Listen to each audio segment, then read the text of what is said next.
Morning all of you. मैं Ghanshyam Dhulia Gurugram degree college चक 5 DLM Shri Vijayanagar से इस यूट्यूब चैनल में आप सबका स्वागत करता हूँ। आज हम BA फाइनल ईयर हिस्ट्री की सेकंड बुक भारतीय संस्कृति के मूल आधार, इसके अंतर्गत आज का जो हमारा टॉपिक रहेगा वह है बौद्ध धर्म। इसके संस्थापक महात्मा बुद्ध माने गए हैं। आज के इस टॉपिक में हम महात्मा बुद्ध के प्रारंभिक जीवन और उनकी प्रमुख शिक्षाओं के बारे में जानकारी प्राप्त करेंगे। तो बौद्ध धर्म के प्रवर्तक महात्मा बुद्ध का जो जन्म है वह नेपाल की तराई में स्थित कपिलवस्तु के लुम्बिनी ग्राम में शाक्य क्षत्रिय कुल में 563 ईसा पूर्व में हुआ था। बौद्ध धर्म के प्रवर्तक महात्मा बुद्ध का जो जन्म है वह नेपाल की तराई में स्थित कपिलवस्तु के लुम्बिनी ग्राम में शाक्य क्षत्रिय कुल में 563 ईसा पूर्व में हुआ था। इनकी माता का नाम महामाया था तथा इनके पिता का जो नाम था वह शुद्धोधन था। माता का नाम महामाया, पिता का नाम शुद्धोधन था। ऐसा कहा जाता है कि 7वें ही दिन में इनकी माता की मृत्यु हो गई थी। माता की मृत्यु के बाद सिद्धार्थ, जो कि इनके बचपन का नाम था, सिद्धार्थ का जो पालन पोषण है वह उनकी मौसी प्रजापति गौतमी ने किया। तो 7वें दिन ही इसकी माता की मृत्यु हो जाती है। इस कारण सिद्धार्थ, जो कि महात्मा बुद्ध के बचपन का नाम था, इनका जो पालन पोषण है वह इनकी मौसी प्रजापति गौतमी के द्वारा किया जाता है। 16 वर्ष की आयु में इनका विवाह 16 वर्ष की आयु में इनका जो विवाह है वह शाक्य कुल की एक कन्या यशोधरा से हो गया था। 16 वर्ष की आयु में इनका विवाह शाक्य कुल की कन्या यशोधरा से हो गया था। सिद्धार्थ को यशोधरा से एक पुत्र प्राप्ति हुई, जिसका जो नाम था वह राहुल था। सिद्धार्थ के पुत्र का नाम राहुल था।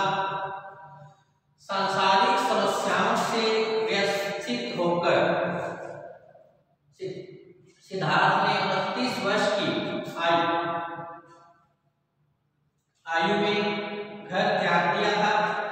इस त्याग को बौद्ध धर्म में महावीर निष्क्रमण कहा गया है। तो महात्मा बुद्ध ने संसारिक समस्याओं से व्यथित होकर 29 वर्ष की आयु में ग्रह त्याग दिया था। महात्मा बुद्ध ने एक बार एक रोगी को देखते हैं तो उसके मन में यह विचार आता है कि किस प्रकार मनुष्य का शरीर एक दिन रोगग्रस्त हो जाता है। इसी प्रकार एक दिन महात्मा बुद्ध किसी का अंतिम संस्कार ले जाते हुए लाश को देखते हैं तो उनके मन में यह विचार आता है कि एक दिन मनुष्य को संसार छोड़कर चले जाना पड़ता है। इसी प्रकार महात्मा बुद्ध ने कुछ ऐसी घटनाएं देखी जिससे उसका जो मन है संसारिक इच्छाओं से उब गया और उसने 29 वर्ष की आयु में घर बार छोड़ दिया। बौद्ध धर्म में यह जो घटना है महावीर निष्क्रमण के नाम से जानी जाती है। अर्थात संसारिक समस्याओं से व्यथित होकर सिद्धार्थ ने 29 वर्ष की आयु में घर बार त्याग देते हैं और इस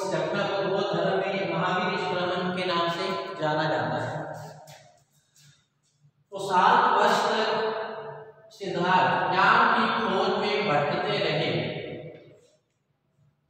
7 वर्ष तक सिद्धार्थ ज्ञान की खोज में भटकते रहे। सर्वप्रथम वैशाली के समीप अलार कलाम नामक एक सन्यासी के आश्रम में, अलार कलाम नामक एक सन्यासी के आश्रम में ये आए। इसके उपरांत वे कुरुवेला अर्थात बोध गया के लिए उन्होंने प्रस्थान किया, जहां उन्हें कौंडिन्य आदि 5 साधक भी मिले। इसी प्रकार 6 वर्ष के अथक परिश्रम और घोर तपस्या के बाद 35 वर्ष की आयु में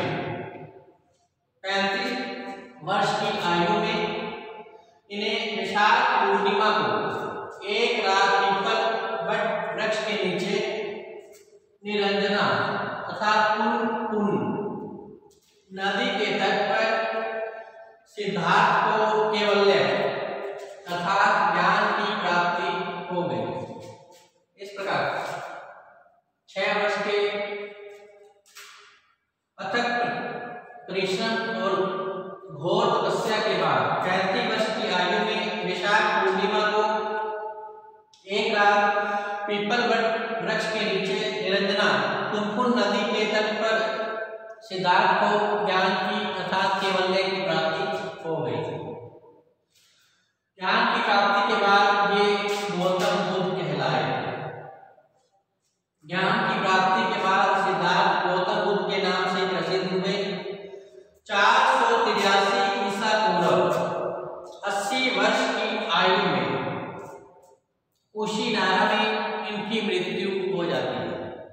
483 ईसा पूर्व 80 वर्ष की आयु में कुशीनारा में इनकी मृत्यु हो जाती है।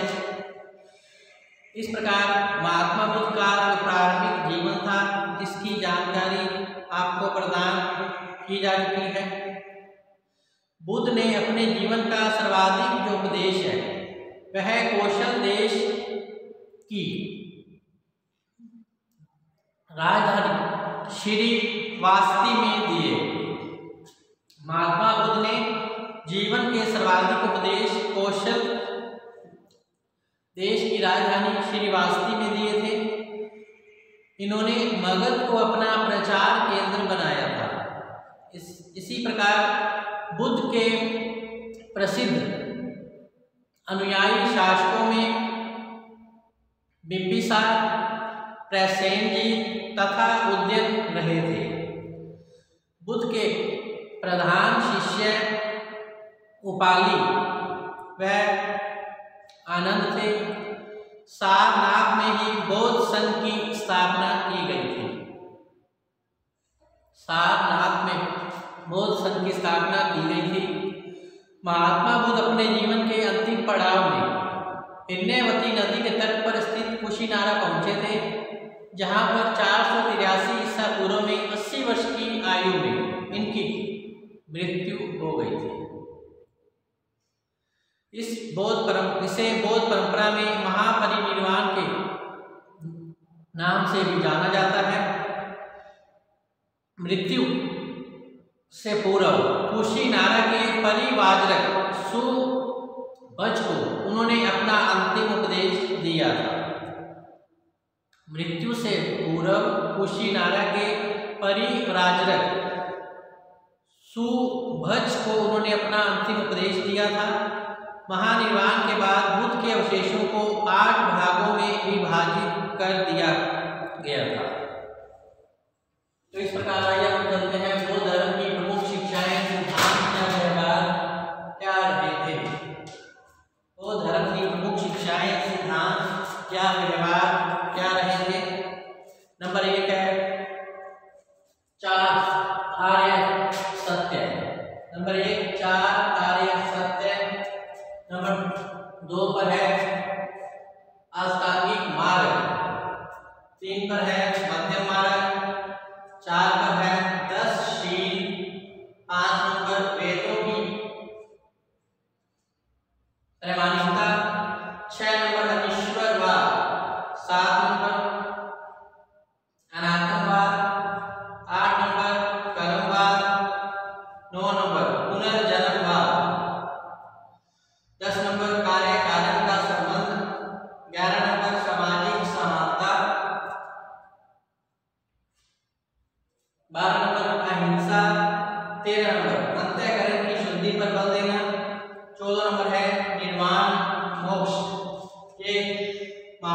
बुद्ध के प्रमुख सिद्धांत, शिक्षाएं या व्यवहार रहे थे, इसकी अब हम क्रम से जानकारी प्राप्त करेंगे।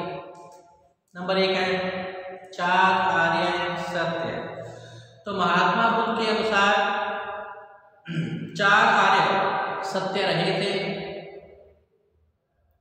नंबर 1 है संसार दुखमय है। महात्मा बुद्ध के अनुसार यह संसार दुखों का ही घर है। संसार में जन्म, मरण, संयोग, वियोग, लाभ, हानि सभी दुख ही दुख है। दूसरा जो सत्य कार्य है वह था दुख का कारण। तो महात्मा बुद्ध के अनुसार सभी प्रकार के दुखों का जो कारण है वो कभी न मिटने वाली तृष्णा है। तो ये तृष्णा ही दुखों का मूल कारण है। तीसरा नंबर पे है दुख का निवारण। तीसरा आर्य सत्य है दुख का निवारण। महात्मा बुद्ध के अनुसार तृष्णा का त्याग करने से दुख से छुटकारा पा सकते हैं। तृष्णा का त्याग करने से दुख से छुटकारा पाया जा सकता है। फिर दुख निवारण मार्ग। महात्मा बुद्ध के अनुसार दुखों पर विजय प्राप्त करने के लिए अष्टांगिक या मध्यम मार्ग बताया गया है। तो महात्मा बुद्ध के अनुसार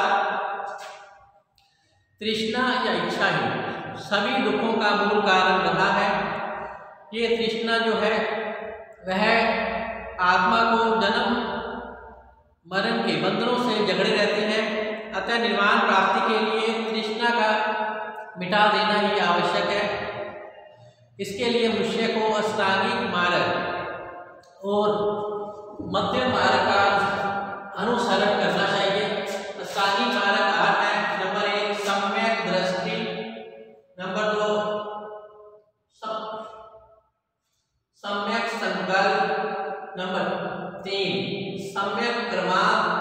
नंबर 4 सम्यक वाणी। नंबर 5 सम्यक आजीव। नंबर 6 सम्यक प्रयत्न। 7 नंबर सम्यक स्मृति। 8 नंबर सम्यक समाधि। अष्टांगिक मार्ग इस प्रकार से है। तीसरा नंबर पे है मध्यम मार्ग। तो बौद्ध धर्म के अनुसार मनुष्य को मध्यम मार्ग का अनुसरण करना चाहिए। उसे न तो अधिक कठोर तपस्या करनी चाहिए और न ही उसे अत्यधिक भोग विलास में लिप्त रहना चाहिए। न तो उसे घोर तपस्या करनी चाहिए और न ही उसे अधिक भोग विलास में लिप्त रहना चाहिए। 4 नंबर पे है 10 शील। महात्मा बुद्ध ने नैतिकता पर बल दिया। उन्होंने सदाचार पूर्ण पवित्र जीवन व्यतीत करने पर बल दिया था और 10 शील जो कि नैतिक आचरण का नियम जो है उनका पालन करना इन्होंने अनिवार्य बताया था। ये 10 शील इस प्रकार से थे। नंबर 1 अहिंसा के सिद्धांत का पालन करना। महात्मा बुद्ध के अनुसार व्यक्ति को अहिंसा के सिद्धांत का पालन करना चाहिए। नंबर 2 उसे सदैव सत्य बोलना चाहिए। 3 नंबर चोरी नहीं करनी चाहिए। 4 नंबर आवश्यकता से अधिक वस्तुओं का संग्रह नहीं करना चाहिए।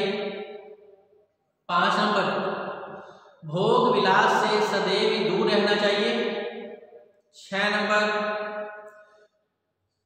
संगीत नृत्य में भाग नहीं लेना चाहिए। 7 नंबर सुगंधित पदार्थों का त्याग करना चाहिए। 8 नंबर असमय भोजन नहीं करना चाहिए। 9 नंबर कोमल शैया का त्याग कर देना चाहिए। और 10 नंबर कामिनी कंचन का त्याग। जो 10 शील है ये महात्मा बुद्ध के द्वारा बताए गए हैं। 5 नंबर है वेदों की प्रामाणिकता। वेदों की प्रामाणिकता का खंडन। 5 नंबर है वेदों की प्रामाणिकता का खंडन। वेदों की प्रामाणिकता का खंडन। महात्मा बुद्ध वेदों को सत्य तथा प्रामाणिक नहीं मानते थे तथा उन्होंने इसका खंडन किया था। नेक्स्ट है अनिश्वरवाद। महात्मा बुद्ध धर्म जो है ईश्वर के अस्तित्व में विश्वास नहीं रखता है। बौद्ध धर्म ईश्वर के अस्तित्व में विश्वास नहीं रखता है।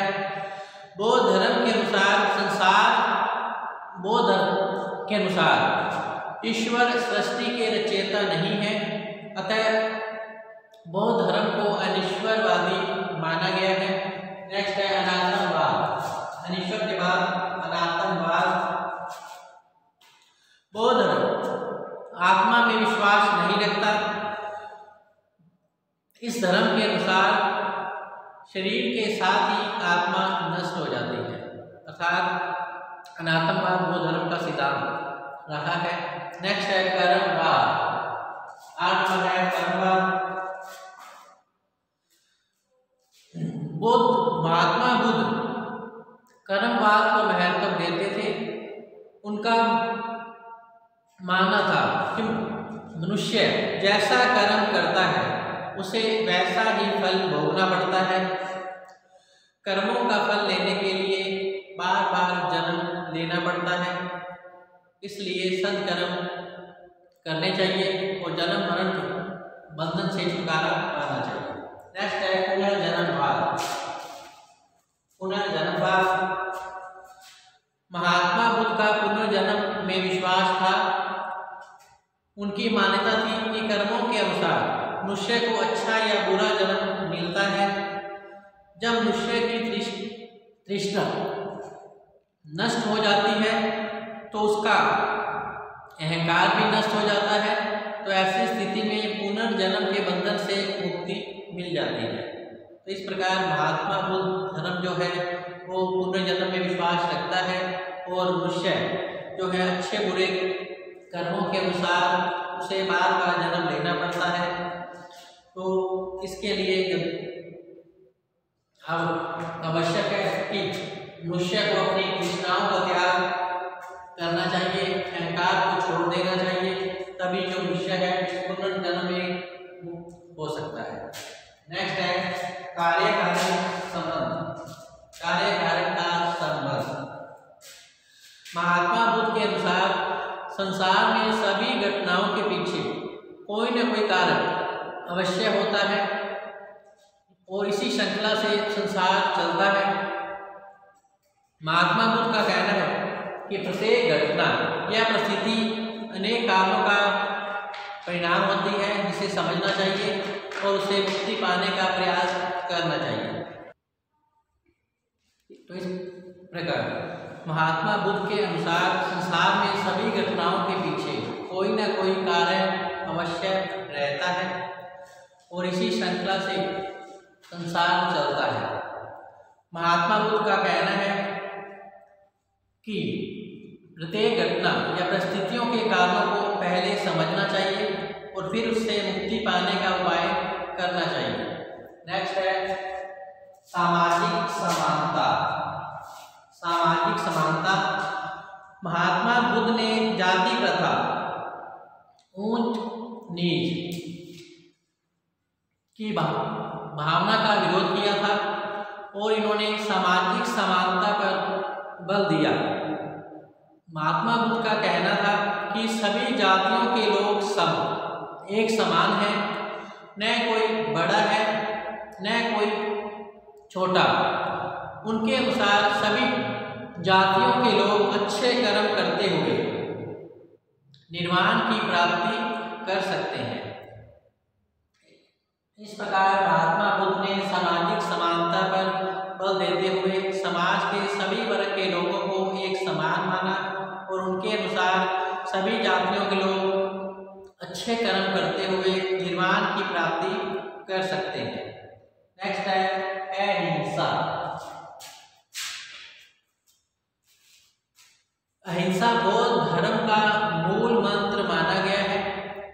महात्मा बुद्ध के अनुसार प्राणी मात्र को पीड़ा न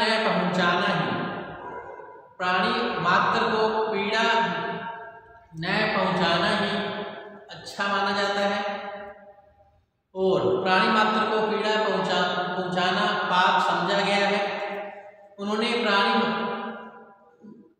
मात्र के प्रति अहिंसा, दया, प्रेम आदि बर्ताव करने पर बल दिया और उनका ये कहना था कि व्यक्ति को मन, वचन और वाणी से किसी का भी अहित नहीं करना चाहिए, अर्थात मनुष्य को अपने जीवन में अहिंसा के सिद्धांत का पालन करना चाहिए।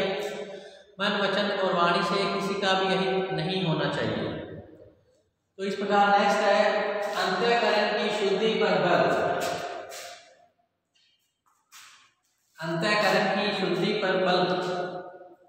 महात्मा बुद्ध ने बाह्य आडंबरों का घोर विरोध किया और अपने अंतःकरण की शुद्धि पर उन्होंने बल दिया।